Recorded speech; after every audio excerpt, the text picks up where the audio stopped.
खुलेआम धमकी दी थी देवेंद्र फडणवीस को, और मैं तो हैरान हूं, देवेंद्र फडणवीस जी को वो धमकी भी याद नहीं है। पता नहीं किस मिट्टी के बने होते हैं नेता, या उनको लगता है कि चलो ये नेतागिरी है। सरेआम उद्धव ठाकरे ने देवेंद्र फडणवीस को कहा कि देखता हूं कि महाराष्ट्र में तुम रहते हो या मैं रहता हूं। मतलब चुनाव के बाद हम जीतेंगे, हम दोबारा मुख्यमंत्री बनेंगे और तुम्हें महाराष्ट्र में रहने लायक नहीं छोड़ेंगे। ये खुलेआम उद्धव ठाकरे ने कैमरे पर धमकी दी। लाखों की लोग भीड़ के बीच में भरी सभा में उद्धव ठाकरे ने देवेंद्र फडणवीस को धमकी देते हुए कहा कि देखता हूं कि महाराष्ट्र में तुम रहोगे या मैं रहूंगा। लेकिन देवेंद्र फडणवीस की जो चमड़ी है वो बहुत मोटी है, मोटी खाल के व्यक्ति हैं देवेंद्र फडणवीस। इसका उनके सेहत पर कोई असर नहीं पड़ा।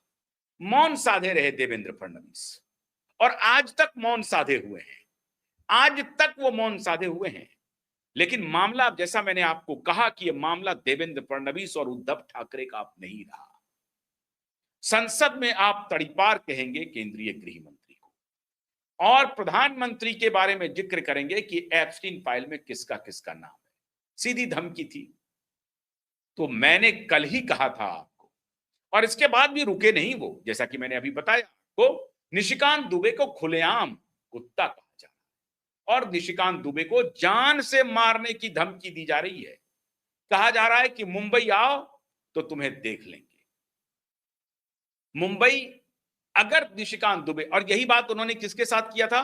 कंगना रनौत के साथ किया था। याद कीजिए, कंगना रनौत ने जब सुशांत केस के बाद कुछ टिप्पणी की थी, सुशांत की हत्या के बाद, तो कंगना रनौत के कहा कि मुंबई आने के पहले तुम्हारा घर बुलडोज कर देंगे 24 घंटे के अंदर में, और बुलडोज कर दिया इस दोनों बाप बेटा ने। और तब कंगना रनौत ने जाकर के कहा, जब मुंबई में उतरी थी, तो उन्होंने कहा कि आज मेरा घर बुलडोज किए हो, एक दिन तुम्हारी राजनीति बुलडोज हो जाएगी। और श्राप लग गया, श्राप लग गया कंगना रनौत का। भरी कैमरे पर कंगना रनौत ने कहा था कि आज तुमने मेरा घर बुलडोज किया है, एक दिन तुम्हारी पूरी अस्मिता बुलडोज हो जाएगी, तुम्हारी पहचान मिट जाएगी उद्धव ठाकरे और आदित्य ठाकरे। वही हुआ। आज उद्धव ठाकरे और आदित्य ठाकरे की पहचान मिट्टी में मिल चुकी है, कुछ बाकी नहीं रहा। लोकसभा खत्म, विधानसभा खत्म, लोकल सेल्फ जो गवर्नेंस के जो पंचायत चुनाव, जिला परिषद के चुनाव, महानगर पालिका के चुनाव, सब में खत्म हो चुका है। अब थोड़ी बहुत जो सीट बची है मुंबई में बची है। अरमान था कि मुंबई तो हम निकाल ही लेंगे, लेकिन मुंबई भी ध्वस्त कर दिया भारतीय जनता पार्टी ने इस बार। अब हो सकता है कि देवेंद्र फडणवीस अपनी मोटी चमड़ी के साथ बदला ले रहे हो अंदर अंदर। पहले उन्हें राजनीतिक रूप से खत्म कर रहे हैं, और खत्म कर दिया देवेंद्र फडणवीस ने। अब देवेंद्र फडणवीस, हो सकता है कि हम लोगों को, आपको लग रहा हो कि देवेंद्र फडणवीस कोई प्रतिक्रिया नहीं दे रहे हैं, बोल नहीं रहे हैं, लेकिन देवेंद्र फडणवीस अंदर ही अंदर सारा काम करते भी जा रहे हैं। यह बात भी सच है, यह मानना पड़ेगा आपको। देवेंद्र फडणवीस ने जो उनकी सबसे बड़ी पूंजी थी, जो पॉलिटिकल कैपिटल था, उसी पॉलिटिकल कैपिटल को बुलडोज कर दिया, और बिना कुछ बोले, मौन रहते हुए। तो एक नेता की यह बड़ी ताकत भी हो सकती है, ऐसा मुझे लगता है। अगर आप पॉलिटिक्स में हो तो बिना कुछ बोले, बिना कुछ रिएक्शन दिए हुए काम वो कर जाएं जो रिजल्ट बोलकर कभी होता, बिना बोले भी होता। तो बोलने की क्या आवश्यकता है? उद्धव ठाकरे की तरह बिलबिलाने की क्या आवश्यकता है? उद्धव ठाकरे की तरह बोलने की भी आवश्यकता नहीं है। तो सीधा सीधा बदला लिया देवेंद्र फडणवीस ने कि उसकी जो सबसे बड़ी कैपिटल है, पॉलिटिकल कैपिटल, जिसमें कि उसको लगता है कि हम तो जनमानस हमारे साथ है, और उसी कुबत पर वो गुंडागर्दी करता है ये दोनों बाप बेटा।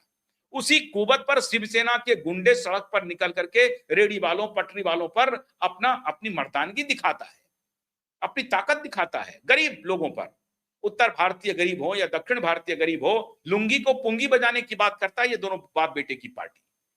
लुंगी वाले को कहते हैं पुंगी बजा देंगे, मतलब जो साउथ इंडियन लोग थे उनको वहां से पहले भगा रहे थे, फिर नॉर्थ इंडियन वहां पहुंचे तो बोला कि ये बिहारी को यहां से भगाना है, उत्तर प्रदेश के लोगों को भगाना है। और रेडी पटरी वालों, छोटे लोग हैं, उनको लेकर के ये लोग मार पिटाई करने पर उतारू होते हैं। तो ये उनकी सबसे पॉलिटिकल जो कैपिटल थी, जो सबसे बड़ी मजबूती थी, राजनीतिक रसूख की, उसी रसूख को देवेंद्र फडणवीस ने ध्वस्त कर दिया, तार तार कर दिया, खत्म कर दिया, नेस्त नाबूद कर दिया, मिट्टी में मिला दिया। और इसके लिए तो देवेंद्र फडणवीस को बधाई देना चाहिए, इसमें कोई शक नहीं है। अब देवेंद्र फडणवीस देख रहे हैं कि कोर्ट के आश्रय चलते हैं हम, वो इंतजार कर रहे हैं अदालत का। एक बार अदालत में हो जाए, अदालत एफआईआर का आदेश दे दे, फिर तो हम देखेंगे क्या करेंगे। क्यों? तब इनको बोलने का मुंह हो जाएगा कि भाई हम कोई पॉलिटिकल वेंडेटा से आपके खिलाफ कोई कार्रवाई नहीं कर रहे हैं।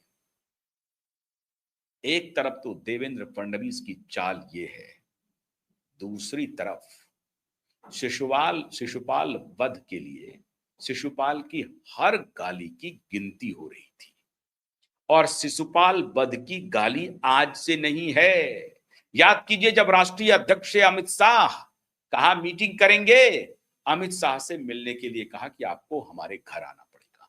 अमित शाह और देवेंद्र फडणवीस गए मिलने के लिए, देवेंद्र फडणवीस को बाहर बिठा दिया, अमित शाह के साथ उन्होंने मीटिंग की।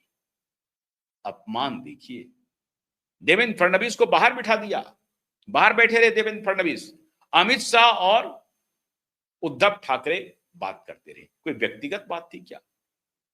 जाहिर है उसमें अमित शाह के सामने ये देवेंद्र फडणवीस की आलोचना कर रहा होगा। अगर ऐसी कोई बात नहीं थी तो कोई घर की मीटिंग थोड़ी थी, पॉलिटिकल मीटिंग थी। तो खैर चलिए, इस बात पर मान लेते हैं कि नहीं, कुछ ऐसी बातें होंगी जो वो देवेंद्र फडणवीस से शेयर नहीं करना चाहते हो, अमित शाह भी नहीं शेयर करना चाहते हो, इसलिए दोनों मीटिंग करने के लिए गए।